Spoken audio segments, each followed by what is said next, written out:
Olá! Depois de aprendermos sobre o diagrama de casos de uso, que tem o propósito de apresentar as funcionalidades do sistema do ponto de vista de uma entidade externa ao nosso sistema, e também o diagrama de classes, que apresenta o conjunto de entidades, suas características, né, que são seus atributos, e os seus comportamentos, que são os seus métodos, bem como o relacionamento entre essas entidades. Hoje, nesse vídeo, iremos começar a ver um outro diagrama, que é o diagrama de sequência. E esse será o último diagrama que nós iremos ver nesta disciplina. Bora então? Bom, o diagrama de sequência, segundo o Page Jones, ele é um tipo de diagrama de interação entre objetos que enfatiza mais a sequência temporal que os relacionamentos estáticos do objeto. Ou seja, quando nós olhamos o diagrama de classes, nós temos um olhar estático.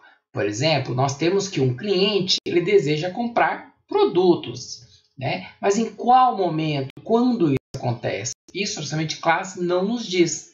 Agora, o diagrama de interação, o diagrama de sequência, ele vai nos dizer, porque ele vai trabalhar temporalmente.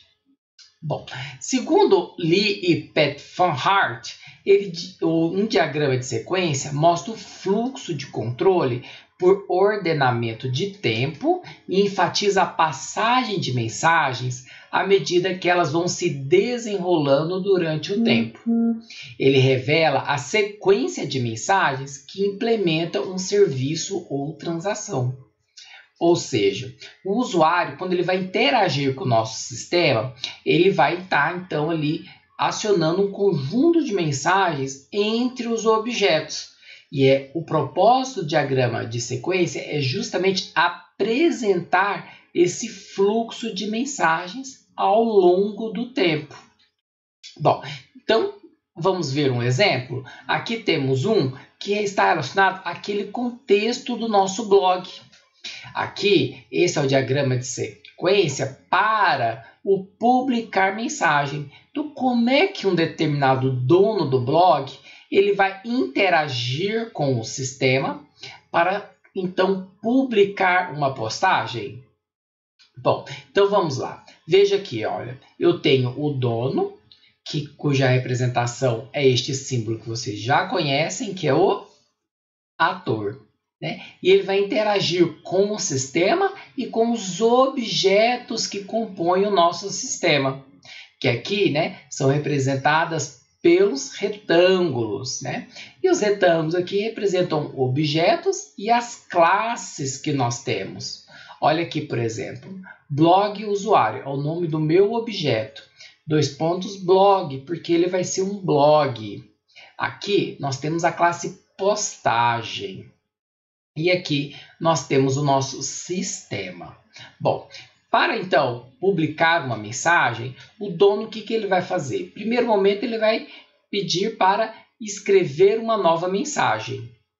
Em seguida, o sistema vai exibir para ele o formulário para ele poder digitar o conteúdo dessa nova postagem. Com o formulário preenchido, o dono vai enviar ao sistema, que vai verificar se o formulário foi preenchido corretamente e, se o foi, ele vai então criar uma nova postagem com aquelas informações fornecidas e com a data de publicação daquele momento. Em seguida, ele adiciona a postagem ao blog daquele usuário, Por isso que aqui tem uma mensagem enviada do adicionar postagem para o blog. Terminando isso, precisa ser feito mais alguma coisa para postar a mensagem do blog? Não, Então o sistema retorna para o dono a seguinte mensagem: postagem publicada com sucesso. Então perceba, aqui é um diagrama de sequência em que apresenta como que as nossas classes, os objetos, estão se comunicando para atingir um determinado objetivo, que aqui neste diagrama é o publicar mensagem. E vai mostrando temporalmente, de cima para baixo, Então, as mensagens acima, né, elas são executadas primeiro e em seguida as de baixo até chegar ao final do diagrama de sequência. Então, o diagrama de sequência, segundo Medeiros, ele mostra a evolução de uma dada situação em um determinado momento do software. No caso do exemplo que nós trabalhamos, né, ele mostra a evolução e ali quais são os passos, né, para publicação de uma postagem, que é um determinado momento do software. Então, ele vai mostrar uma dada colaboração entre duas ou mais classes. E pode também ser usado para mostrar a tradução de um caso de uso, desde a interação com o usuário até a finalização daquele dado processo. Então, observe que no nosso diagrama, né, há um conjunto de colaborações entre os objetos que compõem o nosso sistema, que aqui é o sistema, a postagem P e o blog usuário. Eles estão trocando um conjunto de mensagens para satisfazer um caso de uso, que é o publicar mensagem. Não está lembrado dos casos de uso que nós montamos para esse exemplo? Volte lá no vídeo de diagrama de casos de uso para você relembrar. Segundo Medeiros, o diagrama de sequência ele nos dá uma demonstração visual da sequência das ações que o software tomará frente a uma interação com um ator. E ainda continuando citando ele, nós construímos os diagramas de classes baseando-nos nos casos de uso. O diagrama de sequência segue a mesma ideia, a mesma metodologia. E ele, o diagrama de sequência, pode mostrar erros que nós ainda não detectamos no diagrama de classes. Ele melhora o diagrama de classes, permitindo que acrescentemos ou retiremos métodos ou atributos desnecessários de um conjunto de classes. Bom, então aqui vai mostrar o propósito do diagrama de sequência, que ele nos ajuda a refinar um diagrama de classes. E nós aprenderemos isso em um outro vídeo. Bom, vamos então identificar os principais elementos do diagrama de sequência. O primeiro é o ator, né? O ator, então, é aquela entidade externa ao nosso sistema, podendo ser os seus usuários, outros sistemas ou até mesmo o tempo. Bom, nós temos como ator aqui, né, os papéis assumidos pelas entidades externas que interagem com o sistema. E eles vão ser os mesmos atores que foram identificados quando nós construímos os diagramas de casos de uso. Entendeu? Então, todos os atores utilizados no diagrama de sequência, ele deve estar no diagrama de casos de uso. E nós utilizamos a mesma representação, que é este boneco no formato de palito. E ele vai possuir um nome que é disposto abaixo da sua representação gráfica. No diagrama de sequência, nós também temos classes e objetos, que são representados por retângulos. E elas são entidades que compõem o nosso sistema. E são as mesmas entidades que aparecem no diagrama de classes. Bom, então, quando nós formos utilizar uma determinada classe no diagrama de sequência, esta classe deve estar lá no nosso diagrama de classes. Bom, observe que a nomenclatura aqui do diagrama de classes ela é um pouco diferente. Nós não precisamos expor aqui os seus atributos e os seus métodos. Isso fica somente lá no diagrama de classes.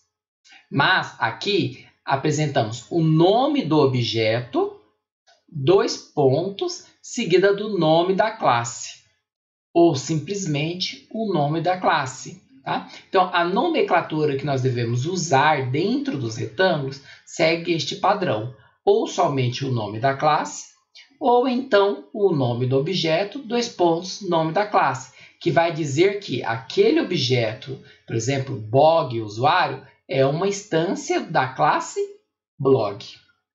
E tanto os atores quanto as classes, elas vão ficar dispostas na parte superior do diagrama. ordenados usualmente em sequência de uso. Assim, tanto o ator quanto as classes e objetos que vão estar sendo utilizados nesse diagrama de sequência devem estar dispostos no topo do diagrama.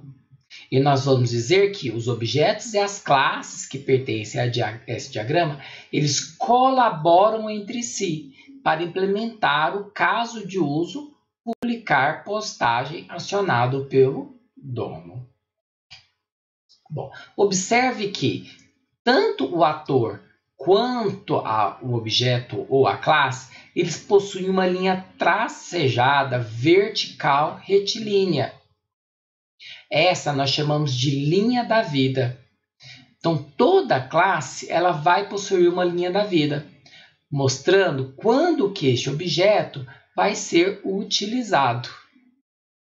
E na linha da vida, nós colocamos aqui o tempo de vida, que é este retângulo, que nos diz que as instruções que estão naquela classe estão sendo executadas. Ou seja, o objeto está realizando uma ação. Observe que os atores também possuem linhas de vida, mas nesse caso é para indicar o tempo que o ator está utilizando o sistema. Bom, então o ator ele vai interagir com o sistema enviando eventos para o sistema que o sistema irá tratar, né, e acionar um conjunto de métodos das classes através da troca de mensagens. Bom, em nível de análise, nós podemos considerar uma classe representando o sistema, a interface de usuário do nosso sistema, na qual o ator então irá interagir enviando mensagens de evento. Então aqui nós temos um caso, né, em que temos escrever uma nova mensagem. Essa é uma mensagem de evento, pois está partindo do ator e sendo tratada pelo sistema. E nós temos também uma outra mensagem de evento, que é o formulário preenchido, que aqui então vai informações do formulário, mais a solicitação de processe o formulário. Então aqui nós temos uma mensagem de evento. Retornando do sistema para o usuário, para o ator, nós temos uma mensagem de retorno, que é essa linha tracejada, que nos diz que vai ser exibido o formulário de postagem. E essa de baixo aqui, a última, dizendo que vai ser exibida para o usuário a mensagem postagem publicada com sucesso. As classes elas vão interagir umas com as outras, entre classes e objetos. E desta forma, nós indicamos também pela mensagem. As mensagens são operações, né, que são eventos ou métodos, que são gerados ou pelos atores, que indicam o uso do sistema para alguma finalidade, ou a chamada a operações de um objeto. Então, aqui neste caso, né, nós já comentamos, existe um conjunto de mensagens de evento entre ator e sistema, e aqui, entre o sistema e os objetos que pertencem ao nosso sistema, vão ter um conjunto de mensagens de métodos. Bom, aqui nós temos, por exemplo, sistema, verificar formulário. Então, em algum momento, nós precisamos verificar se todos os dados fornecidos pelo usuário foram dados, né? Se o usuário não esqueceu de preencher nenhum campo. Bom, também devemos criar a postagem caso tudo esteja adequado. Então, nós precisamos enviar uma mensagem de criação, de instanciação. E quando eu tiver uma postagem, eu preciso adicionar essa postagem ao blog daquele usuário. Então, eu vou ter que chamar o método adicionar postagem. Bom, então perceba que o fluxo de mensagens e a sequência deles é importante para o contexto. Bom, então as operações, né, as mensagens, elas vão ser operações que podem ser eventos ou chamadas a métodos. E elas são trocadas entre atores e classes e também entre classes, entre objetos, que são as mensagens de chamada de métodos. Bom, então aqui nós temos uma mensagem de evento que deve ser tratada pelo sistema, né? Entre o ator e o sistema. Tanto o número 1 quanto o número 3. Bom, aqui no número 6 é entre duas classes ou entre dois objetos. Então, nós temos uma invocação de método por um envio de mensagem. E aqui nós também temos o retorno da mensagem. O que seria o retorno da mensagem? Que é representado por esse tracejadinho aqui. O retorno da mensagem significa que o objeto que estava processando aquela informação está retornando a execução para outra classe e lhe fornecendo um dado. Bom, quando as mensagens não possuem retorno, nós não precisamos representar com a seta tracejada. Então, nós deixamos sem. Terminou aquele processamento, retorna para a classe automaticamente. Então, observe, nós temos um retorno da mensagem aqui, porque o nosso usuário ele criou um evento. Olha, eu quero escrever uma nova postagem. E aí o sistema vai fazer o quê? Olha, então preenche esse formulário. Agora, em um outro momento, aqui quando for adicionar postagem, simplesmente o sistema vai falar, olha, blog, adicione essa nova postagem. E não é necessário um retorno. Mas, terminando esse processamento, significa que irá continuar a executar o processamento no sistema, até que se finde o diagrama de sequência. Bom, então, observe a troca de mensagem entre os objetos, dizendo que eles colaboram entre si, enviando mensagens um para os outros. Olha, né? Então, nós temos um objeto, que é o sistema, conversando aqui, enviando mensagem para a postagem, bem como também para o blog. Né? E toda essa sequência de mensagens trocadas realizam, né? Elas implementam o diagrama ou, caso de uso, publicar postagem. Bom, e o diagrama de sequência, como nós dissemos no início, ele é temporal. Então, a ordem das mensagens é importante, pois nós devemos ler o diagrama de sequência de cima para baixo, né? Onde as ações que estão acima, elas são executadas primeiro do que as ações que estão mais abaixo. Logo, uma determinada mensagem aqui, ela vai depender da ocorrência da mensagem anterior e também do seu processamento. E é por isso que elas são numeradas, ó, 1, 2, 3, 4, 5, 6, 7, para dar essa ideia lógica de sequenciamento. Bom, e aqui tem esse detalhe aqui que você deve estar observando, né? Uma setinha para a própria classe. É diferente da outra, né? Da número 6, que é de uma classe para outra classe, de um objeto para outro objeto. Neste caso aqui, que é do objeto para ele mesmo, está significando o seguinte, que ele está chamando um método da própria classe. Bom, então essa daí é o que a gente chama de método para si mesmo, né? Então, quando ele chama um método para si mesmo, é como se ele estivesse chamando um método lá, se a gente for pensar na linguagem Java, usando o self. Self.verificar formulário. Quer dizer que ele vai chamar um método da própria classe chamado verificar formulário.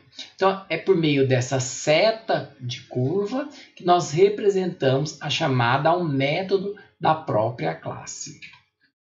E por último, nós temos a destruição do objeto. Quando o objeto não é mais necessário, nós podemos destruí-lo. Por exemplo, desejamos remover algo no sistema. Bom, então, esse aqui vai ser o símbolo utilizado para destruição do objeto, né? Em que eu tenho a linha de vida dele, né? O tempo de vida, e ao final um X, que vai marcar então a destruição do objeto. E aí indica que esse objeto não é mais necessário. Bom, você deve estar perguntando, professor, por que o senhor não colocou naquele diagrama que eu apresentei para você? Bom, primeiro que ali nós não precisamos destruir objetos, né? Nós estamos trabalhando com a inclusão de uma nova postagem no blog. Entretanto, o seu uso não é obrigatório, porque quando acaba a sequência de tempo ali, a linha de tempo do objeto, significa que ele já não é mais necessário para aquela execução, para aquele caso de uso, né? Porque estamos encerrando o caso de uso. Portanto, ele é opcional. Então, aqui nós temos um outro diagrama de sequência, que é o comentar postagem. Vamos ler a respeito?